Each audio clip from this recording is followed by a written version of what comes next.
Guilt. Always feeling guilty. When I'm at work, I think about my kids. When I'm with my kids, I'm thinking, oh my god, I should have done that. Is guilt just the middle nature of women?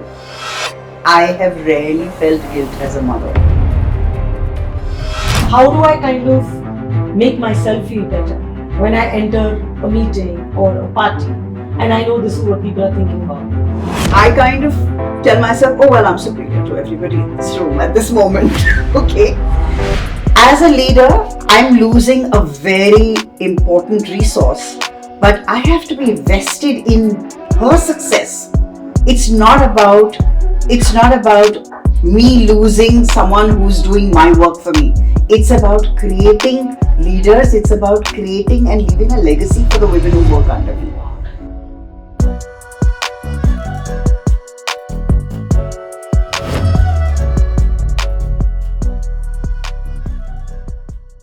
So, Maharuk, body shaming issues. Somehow, whenever a person is plus size, you're always kind of uncomfortable in your own body. Yes. So, what would you like to say about that to my audience?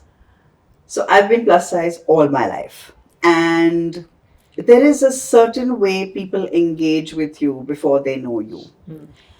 When I walk into a room, I know that I'm starting at a negative. I know that when I open my mouth, I will move along the continuum. I know that when people start listening to what I have to say, I will have moved along the continuum further. And then people genuinely begin to see me. Wow. Initially, all they can see is my size. And I understand where it comes from. It comes from years of conditioning. Yeah, why don't we like our own plus size bodies? Because we've been told that you are less because of it. So you're cutting them some slack for looking at you that way. I think one has to be compassionate with oneself, and one has to be compassionate with the others, because we're all part of that same conditioned system. And unless we kind of understand that it's not their fault, we all have these inherent biases.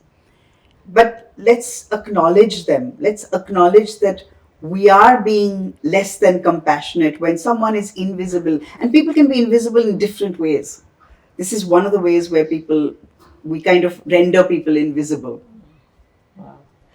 So now, Mahrukh, what do I do when this is happening to me? I'm plus size. How do I kind of make myself feel better when I enter a meeting or a party and I know this is what people are thinking about me?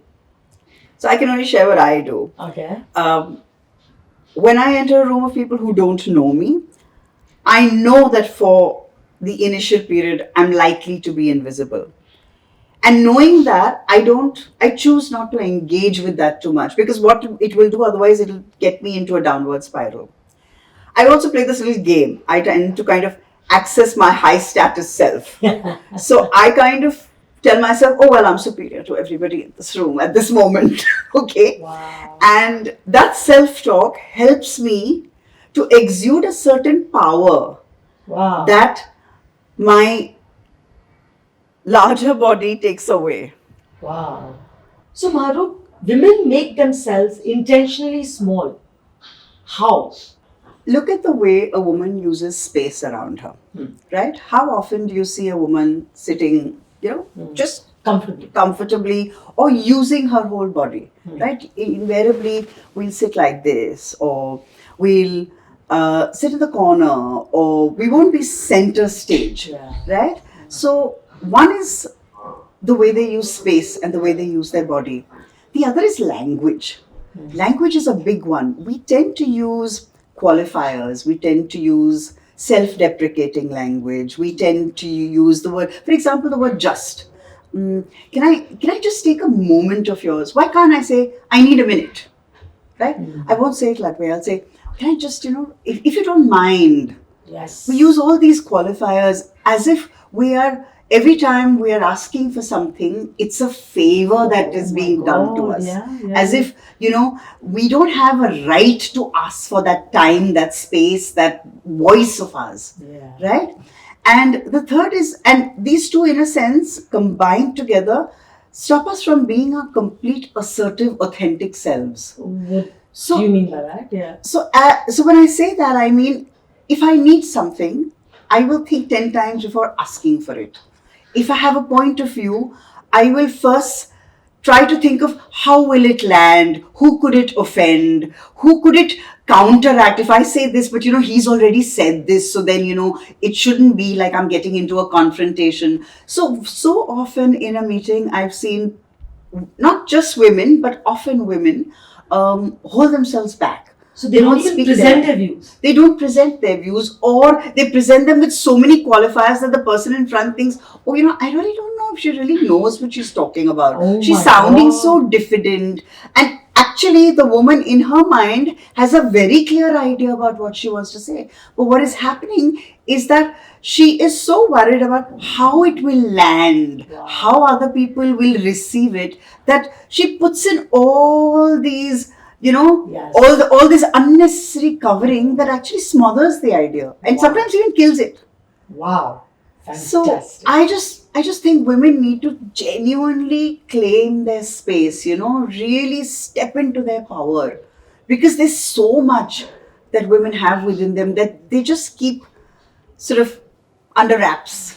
So, Mahrukh, guilt, always feeling guilty. When I'm at work, I think about my kids.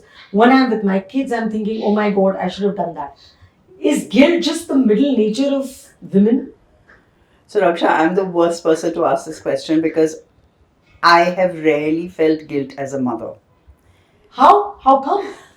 So, I think when my daughter was small, I left her in a creche when she was 6 months old and went back to work. And I was very clear that when I was at work, I am not going to worry about what's happening at the creche because I had really done my due diligence, found a really lovely place for her, and I was very confident that she was very well looked after there. And it didn't serve any purpose worrying about what was happening there while I was at my work. So when I was at work, I was completely at work. And when I was with her, I was completely with her. We'd go out, we'd go to the park, I'd read to her. So the two parts of my life, which is work and home, were very well segregated, if you will, in my head. Yes. Right? Yes. In those days, we also didn't work very late. And if I had to work late, my husband would always step in. He's a very supportive partner. So I never felt guilty about it because I didn't see the point of feeling guilty. I'd done whatever I could, what was best for her, and she flourished over there. Wow. She really flourished. So why would I feel guilty? Yeah, there is no point in feeling guilty when you've done your due diligence. Yeah. Then, wow. But most of us, Mahrukh, we feel guilty. Now, how do we deal with that? So, I think for me, I ask myself, how come I don't feel guilt?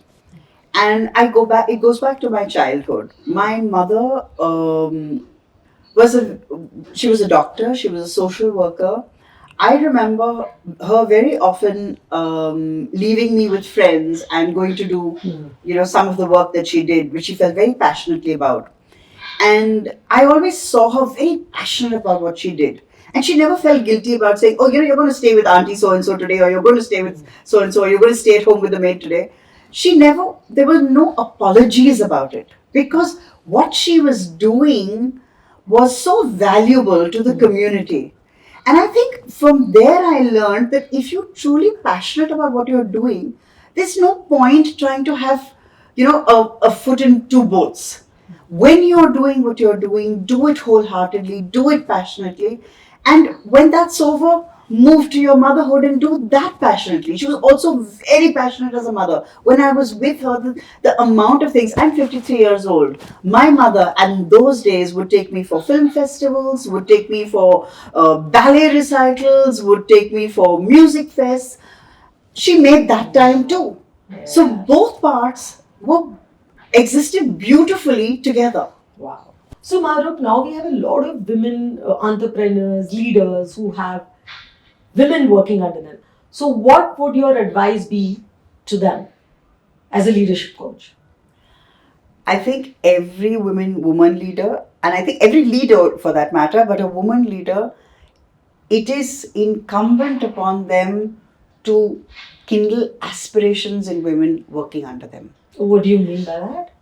What I mean is, women often don't know their own power. They don't recognize their own power. And therefore, if a leader is able to see the potential in someone who's working with her, if she can see how far this person can go, I think it is incumbent on the leader to really A, nudge the person, B, create opportunities where the person can genuinely play to their fullest potential. So, like, probably do a course or take that initiative or.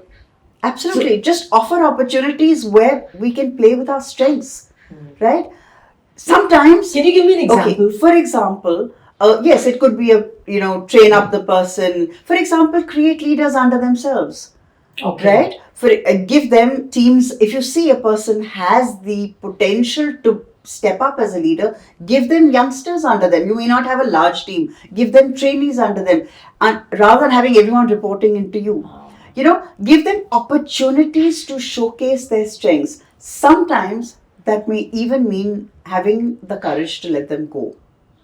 I've had women work under me where I've realized that they have learned and done whatever they could in that particular department, and I have actually encouraged them to go and move. I've actually moved them to other departments. As a leader, I'm losing a very important resource, but I have to be vested in her success. It's not about me losing someone who's doing my work for me.